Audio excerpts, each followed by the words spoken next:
On November 8, 2025, the Illinois Teachers Retirement System released its annual actuarial report. It's a 342-page document filled with tables, assumptions, and financial projections that almost no one outside the pension industry reads. On page 167, in a section titled Funded Status Analysis, is a number that represents a promise the state of Illinois may not be able to keep. Unfunded pension liability, $78.4 billion. That's the gap between what Illinois has promised its retired teachers and what it has actually saved to pay them. And Illinois isn't alone. According to the Equitable Institute's 2025 state pension funding study, state and local pension systems across America face a combined unfunded liability of $1.3 trillion. $1,300 billion in promises made to public sector workers, teachers, police officers, firefighters, municipal employees that may not be kept. Here's what makes this different from Wall Street crises or banking failures. This is not about speculators or hedge funds.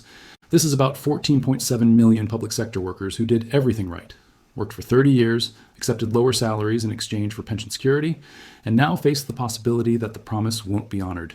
Disclaimer, this analysis examines public pension fund data, actuarial assumptions, and state fiscal conditions. Pension outcomes depend on investment returns, demographic trends, and political decisions that are inherently unpredictable.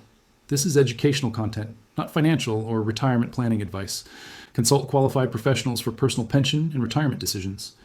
Now let's understand how America created a $1.3 trillion pension hole, and what happens when the checks stop coming. How pensions work. Before we discuss the crisis, let's understand the mechanics. A defined benefit pension works like this: the promise. Work for a government entity for X years, and you'll receive Y% of your final salary for life and retirement. Example, Illinois teacher works 30 years, retires at age 60 with a final salary of $75,000. Pension formula gives 2.2% per year of service.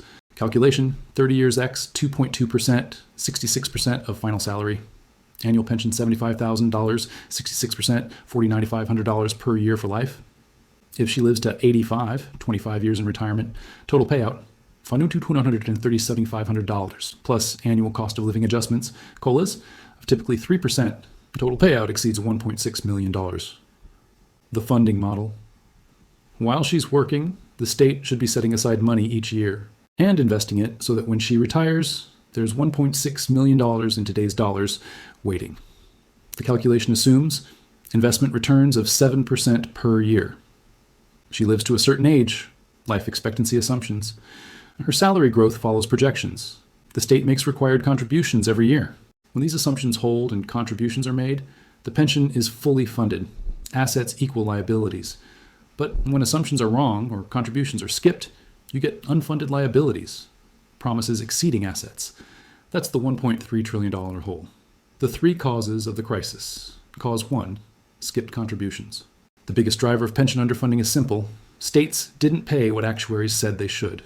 From 2001 to 2015, according to Pew Charitable Trusts research, states contributed only 82% of what actuaries recommended. The gap was filled by pension obligation bonds, borrowing to pay pensions, or just ignored entirely.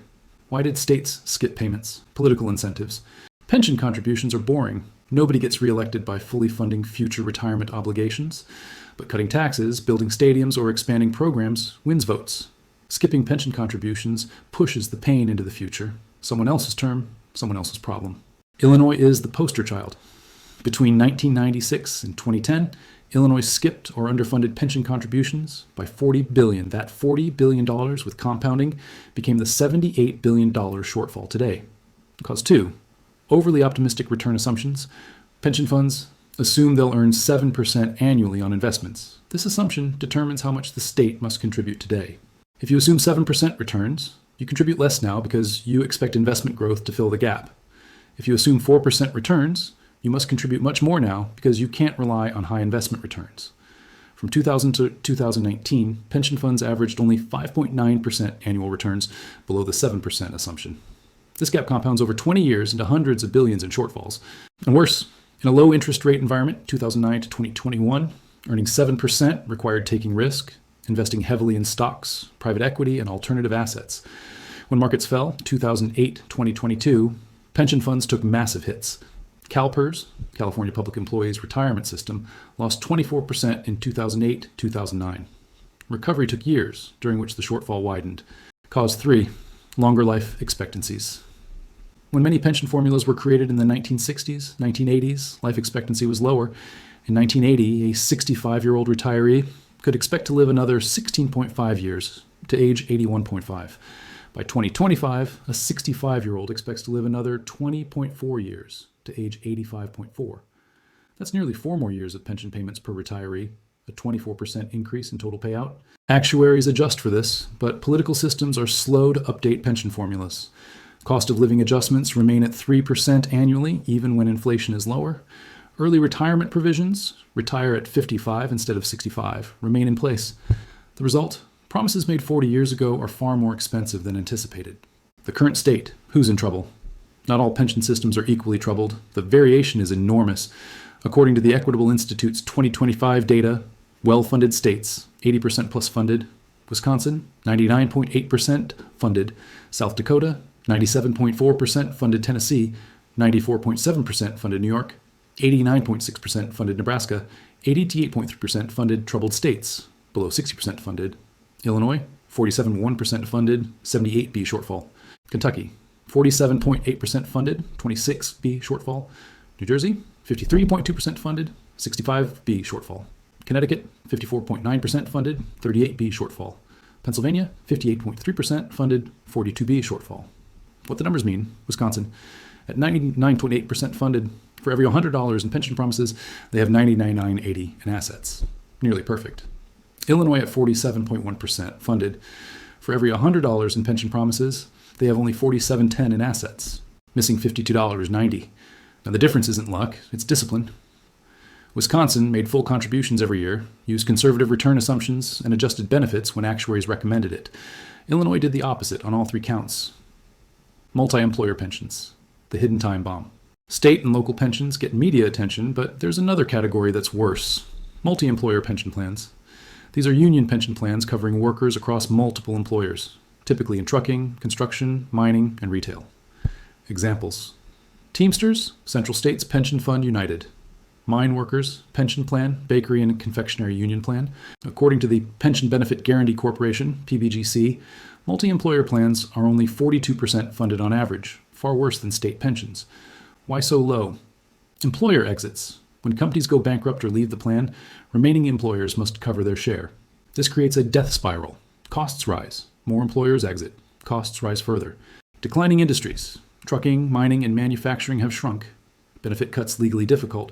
Union contracts and federal law make cutting benefits nearly impossible. In 2021, Congress passed the American Rescue Plan, which included $86 billion to bail out the most troubled multi-employer plans. This prevented immediate collapse, but didn't solve structural problems. The PBGC estimates that without further intervention, the multi-employer insurance fund will be insolvent by 2032.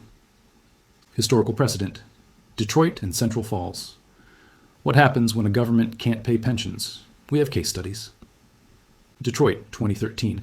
In July 2013, Detroit filed the largest municipal bankruptcy in U.S. history.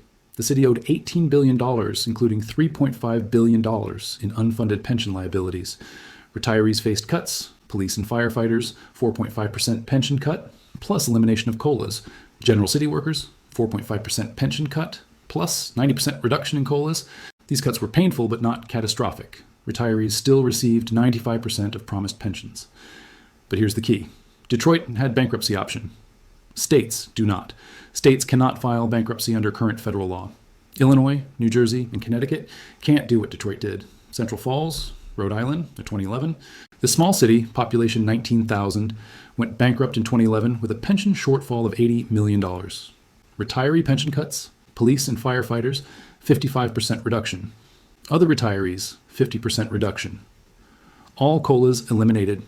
A retiree expecting $30,000 annually suddenly received $15,000. These weren't wealthy executives. They were municipal workers who'd made $35,000, $45,000 during their careers and accepted lower pay in exchange for pension security. The cuts forced some retirees back into the workforce in their 70s. 4 scenarios. Scenario 1, gradual reform and recovery. States increase contributions over 10 to 15 years. Benefits for new hires are reduced, longer vesting, lower COLAs, later retirement age. Existing retirees protected. Investment returns average 6%, below assumptions, but positive. Shortfall gradually closes. politically painful but fiscally sustainable. Probability, moderate, requires sustained political will. Historical parallel, Wisconsin's approach, discipline and adjustments over time. Scenario 2, federal bailout. Pension crisis becomes politically untenable. The federal government provides $200 to $500 billion in aid to most troubled states. Moral hazard concerns, rewarding fiscal irresponsibility. Tax increase required or debt increase. Crisis deferred but not solved. Future shortfalls likely. Probability, moderate. Political pressure from 14.7 million public sector workers and families is significant. Historical parallel, 2021 Multiemployer pension bailout 86B. Scenario 3, selective benefit cuts.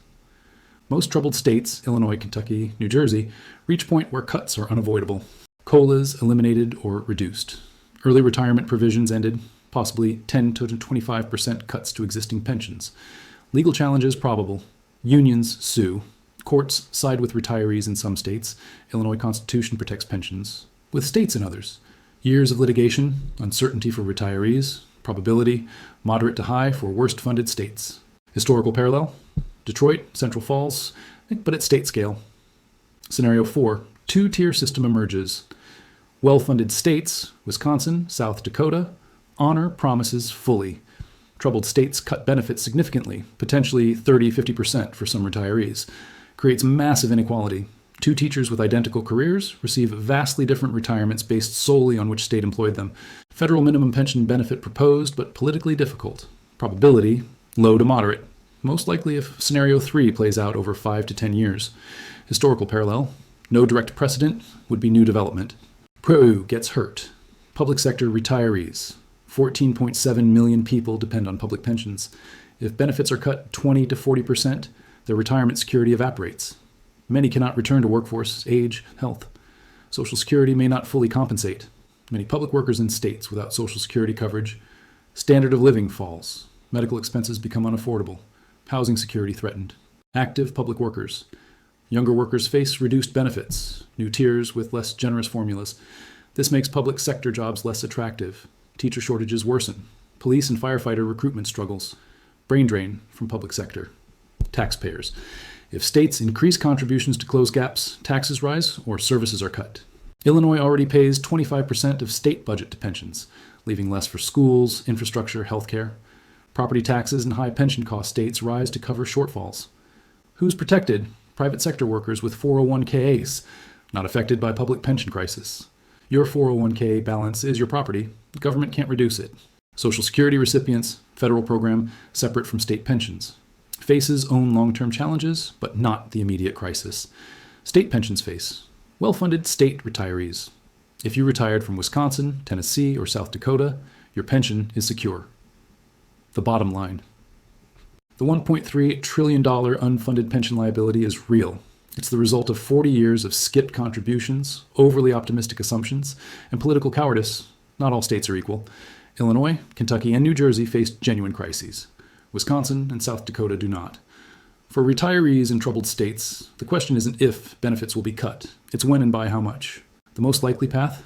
A combination of reduced COLAs, later retirement ages for new hires, increased employee contributions, and gradual state payment increases, possibly a federal bailout for the worst cases. Existing retirees may see COLA eliminations, but probably not outright cuts to base pensions, too politically explosive and legally protected in some states. But younger public workers should not count on the same deal their predecessors received. The pension promise, as historically structured, is ending. If you're a public sector worker, Action 1, verify your pension system's funded status, public data available on state websites. Action 2, don't rely solely on pension. Maximize any supplemental retirement savings, 457, 403B plans. Action 3, understand your state's constitutional protections for pensions. Illinois strong, New Jersey weak. Action 4, plan for possibility of reduced COLAs even if base pension protected. If you're a taxpayer in a troubled state, understand that higher taxes or reduced services are coming. Pension costs will crowd out other spending. The pension crisis is a slow-motion disaster, not a sudden crash. It unfolds over decades, not months. But for the 14.7 million people depending on these promises, the timeline doesn't change the stakes. Subscribe for ongoing coverage of pension funding, retirement security, and the economic pressures facing state and local governments. Thanks for watching.